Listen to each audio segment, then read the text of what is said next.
Okay. Hi, my name is Riley O'Keefe. I hope your day is going well. I know mine is.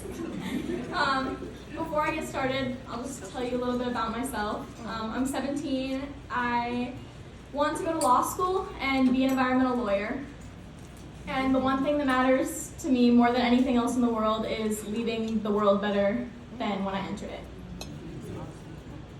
When I was called and asked if I wanted to speak today, I was ecstatic. I mean, over the moon. I think I actually screeched in the car.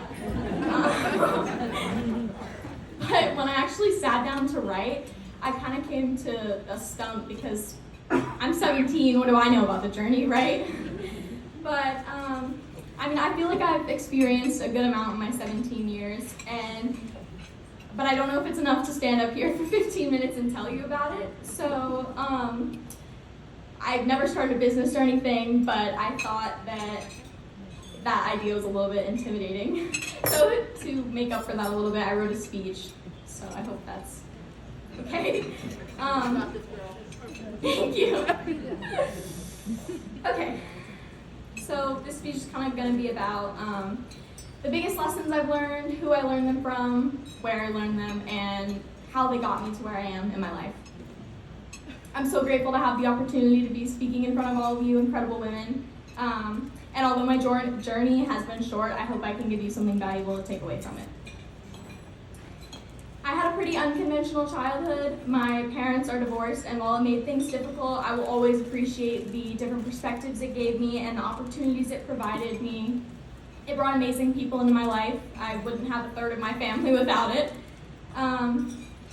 It also allowed me to see and hear things that inspired the person I am today, the woman I want to be, and who I don't want to be. Growing up, I found myself having this overwhelming need to fit in a self-imposed box. I wanted people to like me, and this was my solution to that.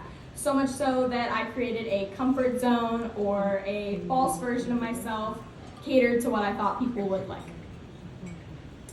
As I got older and began high school, I realized that I had outgrown this box, and the box that I had forced myself to fit in was holding me back. So instead of forcing myself to fit into it, I needed to step outside of it. When I finally overcame my need to stay in this imaginary box, I learned a lot. I discovered I'm extremely passionate about social justice and climate change. Finding this out pushed me to decide I wanted to go to school for environmental law. I also realized I didn't want to just sit around and watch unjust things happen. I wanted to make the change. While learning and growing is something I would never regret, the scary thing about stepping outside of the box is you can't ever go back in it. Thomas Gray once said, "Ignorance is bliss," and he's not wrong. It definitely is. Staying in your bubble is very easy to do, and it's comforting to think that the biggest problem in the world right now is what's right in front of you. The thing is, it's probably not, so by deciding to stay in this bubble, you're actively choosing to disregard bigger problems at hand. World issues like poverty and climate change. While obviously no one person can solve these problems, taking small steps to educate yourself and donating to organizations that can benefit these projects can have a big impact. An example of a small step making a big change is 2 years ago, I was frustrated with the treatment of young girls at my school. Like Patrice said, the whole dress code situation, that night I got on change.org and wrote a petition.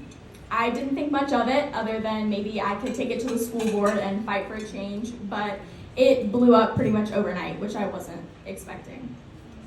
The main frustration wasn't the dress code itself, it was the message that the school is sending to us. Obviously, we want to be able to wear what we want, but when they are dress coding more girls than they are boys, it sends the message that our bodies are inherently shameful or sexual, especially when we're impressionable teenagers going to school just to learn.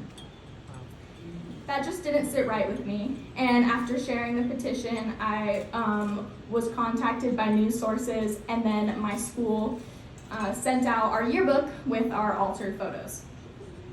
That further escalated the story, and it just became larger. I interviewed with the Washington Post, which is probably one of the coolest things I've ever done.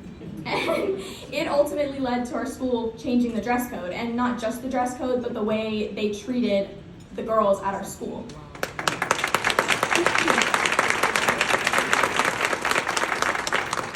Thank you. I received messages from girls thanking me for speaking out on something we were all frustrated about, and it just made me realize you don't have to become the president or fly to the moon to make a big change in people's lives.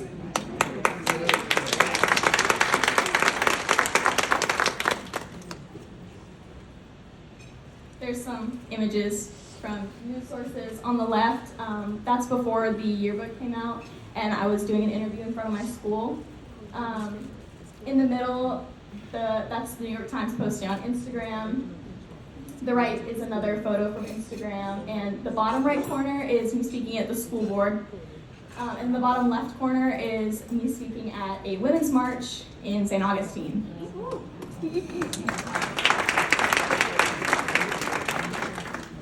The dress code was a starting point for me and uncovered a passion for public speaking, and it gave me incredible opportunities I would have never had otherwise, like speaking at the Women's March last October and being here with you today.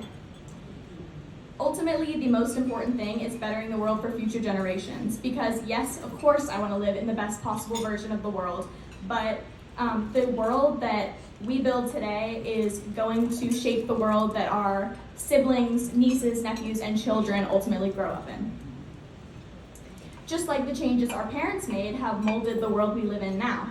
Because while it's extremely important to make plans for the future, we can't effectively do that without learning from the past.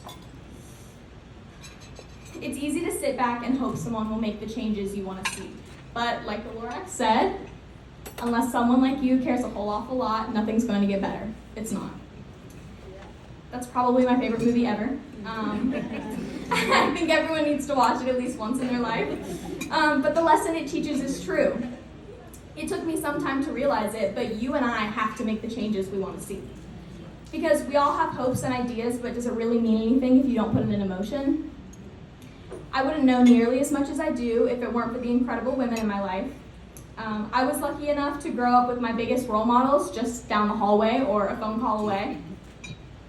They taught me important lessons that ultimately made me the woman I am today.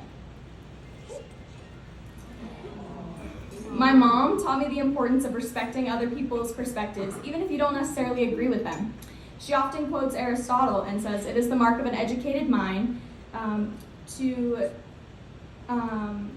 be able to entertain a thought without accepting it." There she is, there. So many dogs. My Mimi taught me that I don't always need the last word, and she taught me to stay organized, but that one I'm still working on. If you saw my room, you would know that.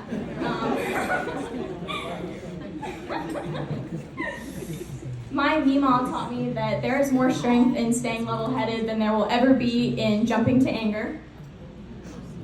There she is up there, and she's over there. They're all here today, by the way, supporting me. And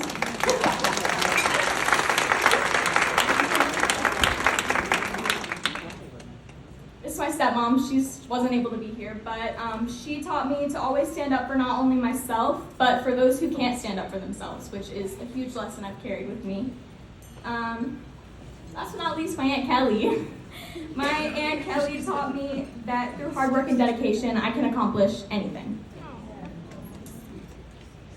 Throughout my life, these amazing women have been catalysts for my success and my growth. I just want to thank them for being there for me every step of the way and helping me to pursue my dreams. Like I said in the beginning, I'm 17. I still have thousands more lessons to learn. So while my journey has been short, I hope I was able to give you something to think about today, or at the very least entertain you for a few minutes. If you took one thing from today, I would hope you go home and ask yourself, what can I do today for a better tomorrow? What is going to propel us as women to truly make a change for the better, not only for us, but for the world and the people coming after us? I'm looking forward to hearing from the next speakers and learning from some of the things they've applied to their own life. Thank you.